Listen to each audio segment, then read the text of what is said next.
Hello everyone, Razia mini ব্লগে তোমাদের সবাইকে স্বাগতম।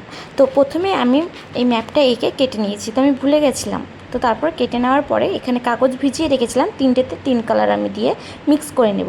আর তার সাথে আমি প্রথমে একটাই কালার মিক্স করে আঠা দিয়ে একটু ভালোভাবে মিক্স করার পরে এইভাবে একটুখানি আঠা দিয়ে এইভাবে চিমটিতে করে আমি টিপে টিপে সবগুলো লাগিয়ে নেব। এটা হচ্ছে তার ফাইনাল লুক।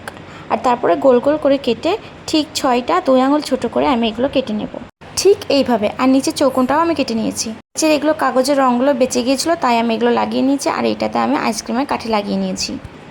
তারপরে এই কাগজের এই রোলটা বানিয়ে এরকম করে 1 আঙুল সাইজ করে কেটে নিয়ে এগুলো সবগুলো রঙ করে নিতে হবে। এটাও তাই।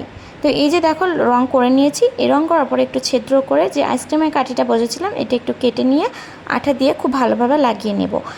তারপরে এই যে চেনটা বানিয়েছি পুঁতির, এটা ঠিক এইভাবে সাজিয়ে নিতে হবে। এই হচ্ছে ফাইনাল লুক। তো আমাকে একজন কমেন্ট করেছিল বাড়ি কোথায়, তো আমার বাড়ি হচ্ছে কান্দি। Bye bye.